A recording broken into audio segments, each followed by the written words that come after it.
கர்த்தருடைய பரிசுத்த நாமம் மகிமைப்படுவதாக. இன்று நம்முடைய தியானத்திற்காக உபாகமம் 28வது அதிகாரம் 12வது வசனம், அதன் பின்பாகும்.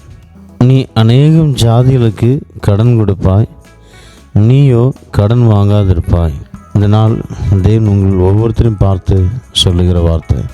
என்னால் கடன் அடைக்க முடியவில்லையே, கடன் எடுக்காமலும் இருக்க முடியவில்லையே என்ற ஏக்கத்தோடு இருக்கிற ஒவ்வொரு கர்த்தருடைய பிள்ளைகளை பார்த்து கர்த்தருடைய ஆவியானவர் சொல்லுகிற, நீயோ கடன் வாங்குவதில்லை, அநேக ஜாதிகளுக்கு கடன் கொடுப்பாய். இந்த வார்த்தையை நாம் விசுவாசித்து நாம் இருக்கும்போது கர்த்தர் பெரிய காரியத்தை செய்வாருங்க. அவரால் ஆகாத காரியம் ஒன்றுமே இல்லை. நான் எத்தனையோ முறை சொல்லியிருக்கிறேன்.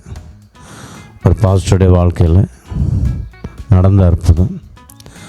ஒரு சபை வாங்குவதற்காக சபை விசுவாசி மக்கள், பாவப்பட்ட மக்கள் கொடுத்த காணிக்கையை சேகரித்து அதை அட்வான்ஸாக கொடுத்து விட்டார்கள். பெரிய இடம், பெரிய தொகை. அவ்வளோ தொகை கொடுப்பதற்கு அந்த விசுவாசியிடம் பணம் இல்லை. ஆனால் என்ன செய்வது? விசுவாசிகள் சிலர் சொல்கிறாங்க, கடன் வாங்கி நம்ம அந்த பாக்கி பைசா கொடுத்து நம்ம ரிஜிஸ்டர் பண்ணிடலாம் பாஸ்டர். இல்லை இல்லை இல்லை இல்லை, கர்த்தர் சொல்லியிருக்கிறார், நீ கடன் வாங்காதிருப்பாய், நீ அநேக ஜாதியில் கடன் கொடுப்பாய். நாம் ஏன் பிரஜாதி ஜனங்கள்கிட்ட போய் கடன் வாங்கணும்? நாம் ஏன் கையை ஏந்தணும்? நாம் கர்த்தருடைய பிள்ளைங்க, அப்போடைய சமூகத்தில் கையேந்துவோமே. இரவு முழுவதும் விசுவாசிகள், பாஸ்டர், குடும்பம் எல்லாரும் சேர்ந்து தேவனுடைய சமூகத்தில், அப்பா எங்களுக்கு உதவி செய்யும். சங்கீதம் 121 எல்லாத்துக்கும் தெரியும். எனக்கு ஒத்தாசை வரும் பர்வதங்களுக்கு நேராக என் கண்களை ஏறெடுக்கிறேன். வானத்தையும் பூமியும் படைத்த கர்த்தரிடத்திலிருந்து எனக்கு ஒத்தாசை வரும் என்று சங்கீதக்காரன் சொல்வதை நாங்கள் நினைவு கூர்ந்து உம்முடைய சமூகத்தில் வந்திருக்கிறோம். நீயோ கடன் வாங்காதிருப்பாய், அநேக ஜாதியில் கடன் கொடுப்பான்னு சொன்னீங்க. அப்பா, இப்பொழுது எங்களுக்கு பணம் இத்தனை லட்ச ரூபா தேவைப்படுது, எங்களால் ஒன்றும் முடியாது. நீர் தான் வழிவாசல் திறக்கணும், நீர் தான் எங்களுக்கு வழிவாசல் திறக்கணும். அப்பா, ஏதாவது செய்யும். ராத்திரி முழுவதும் ஆண்டவருடைய சமூகத்தில் விசுவாசிகள், ஊழியர்கள் எல்லோரும் கதற ஆரம்பித்தாங்க. ஒரு மனமாக சபைக்காக போராடி கெஞ்சி ஜெபம் பண்ண ஆரம்பித்தாங்க. ஆண்டவர் பார்த்து சும்மா இருப்பாராங்க. ஏன்னா சில நேரங்களில் நாமும் கூட காரியம் நடக்கலை அப்படின்னா உடனே நான் போய் உடனே கடன் தான் வாங்குகிறோம், அவங்க இருக்கிறாங்க, இவங்க இருக்கிறாங்க, பத்திரத்தை அங்கே கொடுத்து, இல்லைன்னா நகையை அங்கே ஈடு வச்சு ஏதாவது நம்ம செட்டில் பண்ணிடலாம். அந்த ஒரு இது இருக்குது. நாம் தேவனை மறந்து விடுகிறோம்.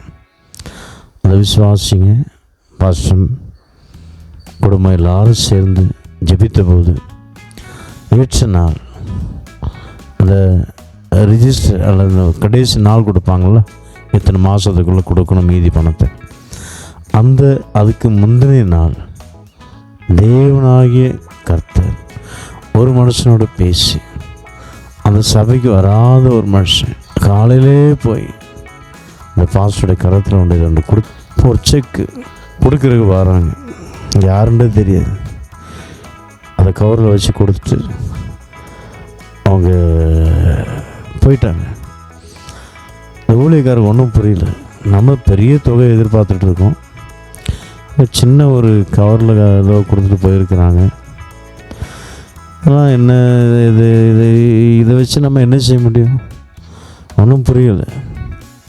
சரி, இருந்தாலும் நம்ம ஓப்பன் பண்ணி பார்ப்போம் எவ்வளோ தான் இருக்குன்ட்டு. பார்த்தா அங்கே எவ்வளோ பணம் தேவையோ அத்தனை லட்ச ரூபா செக் அவங்க எழுதி கொடுத்து போயிருக்கிறாங்க.